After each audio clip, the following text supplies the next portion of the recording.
Hello everybody. Today we're going to go over some automation basics, and what I'm going to do to show you the automation basics is we're going to process a case from the public portal. We're going to take a look at what we do after it comes in. In the beginning, when we start, we want to see when that case gets created. After that, we want to look at the contact and check out who that contact is. Maybe if the contact isn't there, we add the contact to the database. Then we want to look at the location. We know we're going to be getting locations from outside our organization. It's very likely those locations aren't in the ServiceNow database. And then finally, we want to see, how do we route this? How do we use our model to go ahead and route the case to the appropriate team so that they can resolve the issue? And that's all the slides I have today. We're going to jump right in and look at the demonstration. The first thing we want to do is go to our public portal. And you'll see I'm not logged in as anybody right now. And we'll use our default case. If I go to non-emergency issues and I click on report streetlight out, you should now get a prompt to continue as guest or to log in. And we want to make sure we're continuing as guest because I'm going to use some specific things in the continue as guest option in order to illustrate the workflow. All right. Now in here, if I go ahead and pick a certain location, right now it's on my location. Let's just go pick a different location. So I'll say 233 Wilshire Boulevard in Santa Monica. It'll find that location. And now this is using, I want to make sure everybody understands here, this is using the Esri database because this is an Esri map that we have. And that's what it's using. I do require them to put a description in. So I can go ahead and put a description in. I see the light here is broken. And we want them to add an email address. And if they just go ahead and add an email address and my first name and last name, so I'll say John, I'll just put Smith down. And then I'll leave the phone number blank for now. Now if I go ahead and submit this, I just wanted to show you that we do validate the address. Right, so the following field contains an error. Email has an error. So it says I have to give a valid email address or leave it blank are the two options. So I'll just say jsmith@gmail.com is my address. Now I have two things in this form. I have a user that doesn't exist in ServiceNow and I have a location that doesn't exist in ServiceNow. So what I'm going to do is I'm going to go ahead and submit this case. And we're going to take a look at how a workflow can pick the case up and do some post-processing on it. Let's go ahead and close out of this window. We do, just case number is 1009.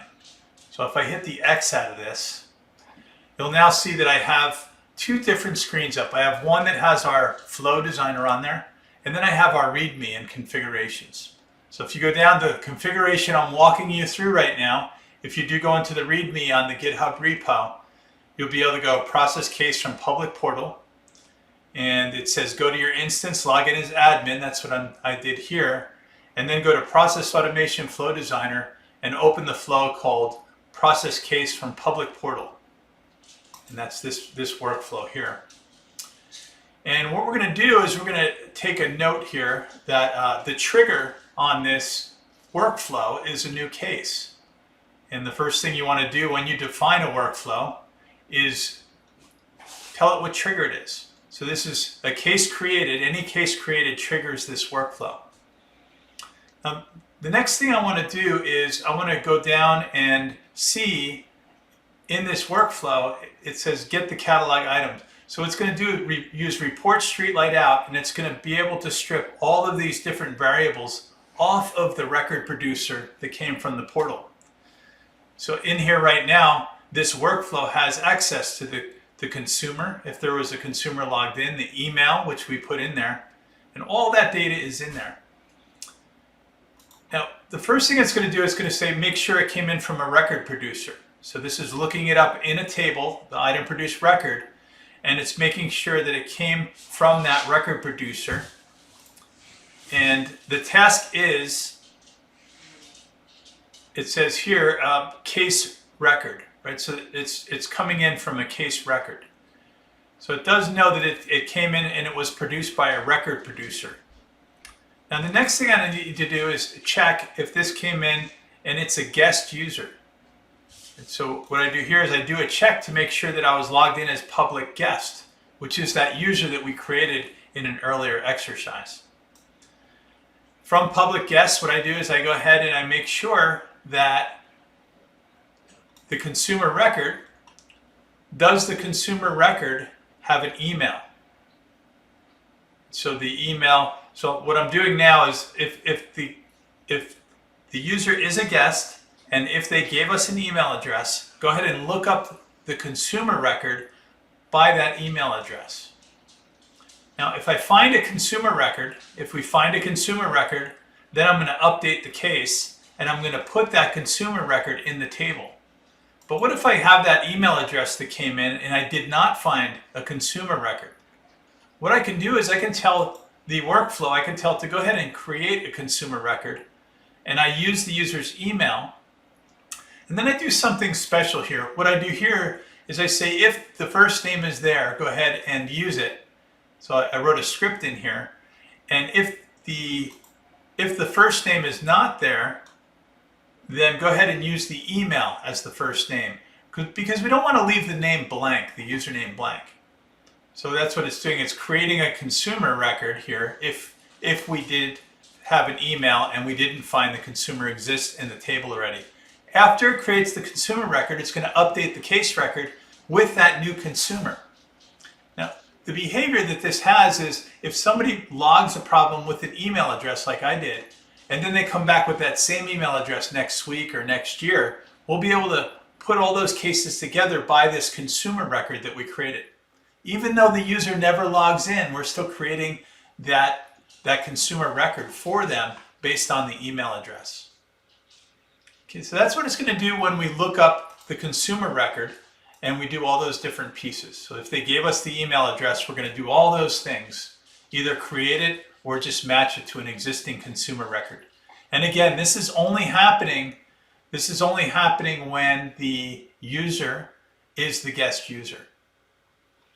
Now if we scroll down here to number 11, what it's going to do, it's going to look up not available for subscribers record. So what this is doing is it's looking up our model that we created in taming the common service data model configuration. And what it's going to do, it's going to say where the parent item is the record producer. And what it's going to do is going to look up non-available for subscribers. And what that brings us back is the service offering that corresponds to that record.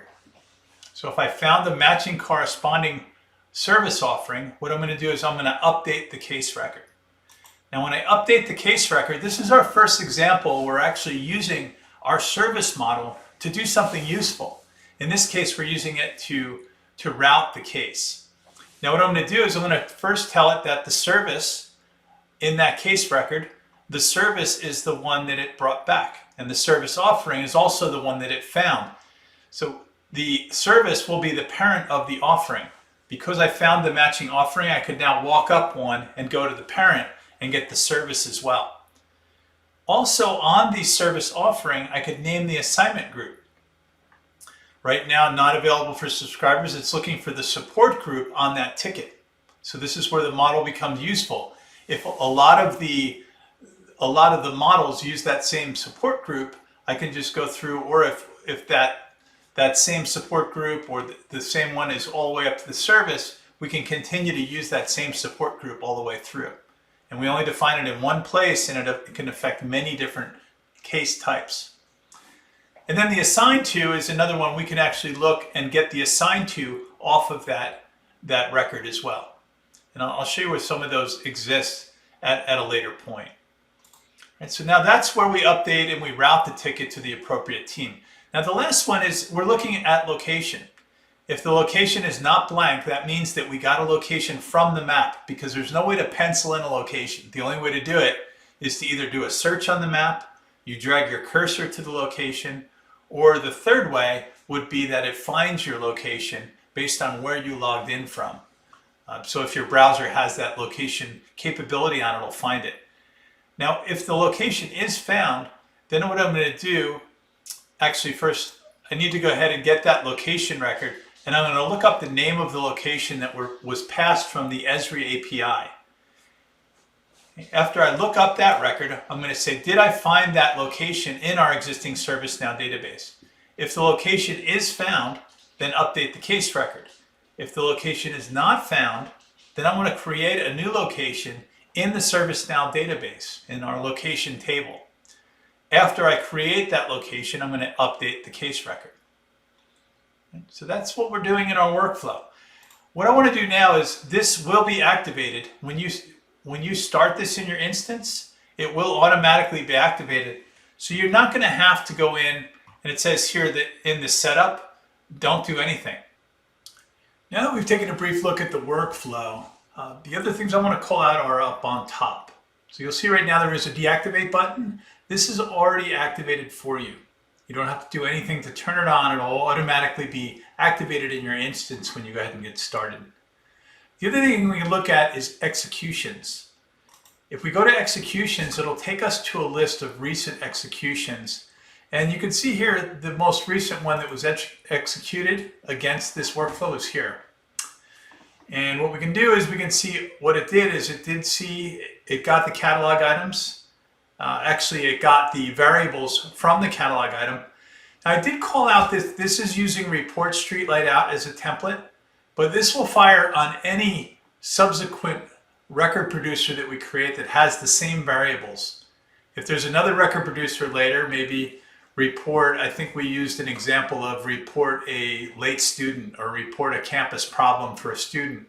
As long as it's using those variable sets that we talked about in a prior configuration, it's going to go ahead and get those variables off of it, regardless of what record producer it is. And then we went down and it checked if it's a guest, and it was a guest user that came in and created the catalog item variables. After that, it went and looked up the record, it found the matching service offering, and then after it found the matching service offering, when it looked up the record, if you remember it looked up the record in that SCCat item subscribe no mtom. That's the table that connects the catalog item with the service model. That's that cross section that we talked about in taming the common service data model. And then after it looked up that record, if it does find that corresponding record, it's going to go ahead and update the case record, and it's going to put the service in there, the business service, and also the service offering.